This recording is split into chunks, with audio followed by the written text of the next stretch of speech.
ওনারা খালি ডেটের উপর ডেট দিতে আছে, বিল বোনাস কিছুই দেয় নাই। আমাদের গড়বা দিতে না, বাড়ি হলে আঙ্গ ঘর থেকে না বার করে দেয়, শ্রমিকের টাকা পারিশ্রমিক টাকা দেয় না। দর্শক, এই মুহূর্তে আমি উপস্থিত আছি ঢাকা চট্টগ্রাম মহাসড়কের বন্দর থানাধীন জাহানবাগ এলাকায়। আসলে এখানে বন্দর স্টিল ও বিক্রমপুর স্টিলের শ্রমিকরা আজকে প্রায় 1 বছর এবং প্রায় কেউ 10 মাস কেউ 7 মাসের বেতন বকেয়ার দাবিতে আজকে রোড অবরোধ করেছে। আপনারা দেখছেন যে আমার পিছনে যে জায়গাটি, এইটি ছিল বন্দর স্টিলের সেই মেইন গেট এবং পার্টেক্স গ্রুপের যাওয়ার যে পথটি। আসলে তারা বিভিন্ন সময় বিভিন্ন দাবি দেওয়ার পরেও আজকে পর্যন্ত তারা তাদের বকেয়া বেতন দেয়নি। তো দীর্ঘদিনের এই দাবি দেওয়া মেনে নেওয়ার জন্য আজকে তারা এই রোডটি অবরোধ করেছে। তারা আপনারা দেখছেন যে তারা এখানে পুলিশের যে বন্দর থানা পুলিশ এবং ইন্ডাস্ট্রিয়াল পুলিশের লোকজন এখানে এসেছেন।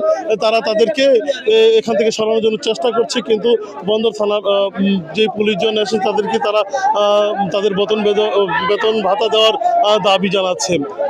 আমাদের এই কোম্পানিতে আজকে 7টা বিল 7 মাস যাবত বিল দেয় না, 2 বছর মিল দেওয়া বন্ধ।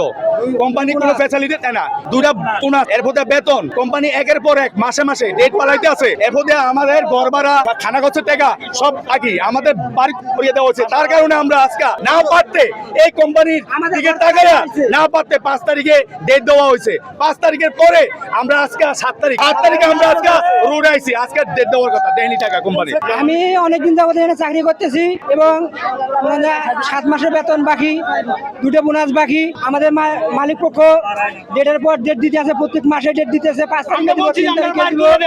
আমরা বলছি আমাদেরকে বাড়ি করে দেন একবারে, আপনারা তো না রাখেন, আপনারা আমাদেরকে বাড়ি করে দেন। তারপর আবার মেল চালাইলো এই যে রমজানের আগে মেল চালাই, আবার মেল বন্ধ করলো। বন্ধ করার পরে আবার বললো যে ঈদের পরে বিল পাবেন। ঈদের পরে তো বিল দেওয়া দূরের কথা, ওনারা খালি ডেটের উপর ডেট দিতে আছে, আমাদের কিছু দেয় নাই, বিল বোনাস কিছুই দেয় নাই। না দিয়ে আমাদেরকে খালি ঘুরে যেতে আছে, ঘুরে দিয়ে আছে। তারা আমাদের গড়বা দিতে না, বাড়ি হলে আঙ্গ ঘর থেকে না বার করে দেয়, শ্রমিকের টাকা পারিশ্রমিক টাকা দেয় না। 7-8 মাস ধরে স্যার আমাদের 2টা বোনাস ও টাকা রয়ে গেছে, অন্য দেওয়া হয়নি স্যার। এইটার লোক মেল চালায় আমাদের শ্রমিকের আঙ্গ বললেন বাকি দেয় না, দোকানের বাকি তো দেয় না স্যার। আর কয়দিন মেল চালাইছে, চালানোর কথা কই আঙ্গ পারিশ্রমিক টাকা দেয় নাই। কে 17-18 বছর 6 মাস ধরে আমাকে বেতন দেয় না মালিক। আজকে তারিখ দেওয়ার তারিখ আছিল, আজকে আই হই না, ফোন করে জানাইছে আবার 20 তারিখে দিব। দেওয়া হয়নি। খালি তারিখ দেয়।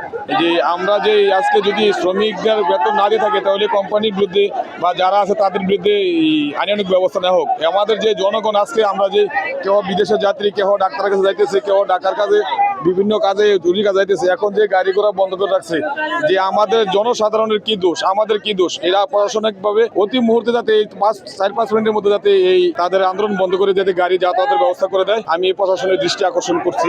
এনে সমস্যা হলো যে বন্দর স্টিল কারখানার শ্রমিক বেতন দেয় না, 6 মাস না 1 বছর হয়েছে, এলে রাস্তা বন্ধ করে দিয়েছে। এই যে রোডে ঘাটে যে এরকম আন্দোলন হইতাছে, মনে করেন যাত্রী পুরা ভোগান্তি। অ্যাম্বুলেন্স আছে, ফ্যামিলি নিয়ে আসছি, প্রায় 2 ঘন্টার উপরে বসে রইছি। বাচ্চা ব্যবস্থা নিলে খুব ভালো হয়। আমাদের রোগী হাসপাতালতে আসছি, আমরা হাসপাতালতে আসছি যে ঢাকা মেডিকেল কলেজতে, ওইখান থেকে আইছি এই বাচ্চাকে নিয়ে আসছে, 2 ঘন্টার উপরে বসে রইছি।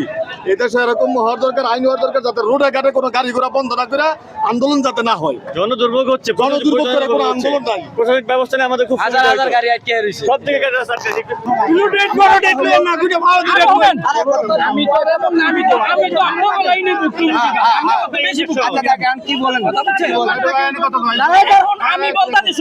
আমি বলতাছি যে আজকে যদি আমরা রোড কাট ব্রেকেট দিছি, এখন 15 তারিখের দায়িত্বটা প্রশাসন নেব। শুনেন, প্রশাসন নেব। এখন আমাদের মুখ্য বিষয় হলো তারা কয় মাসের বেতন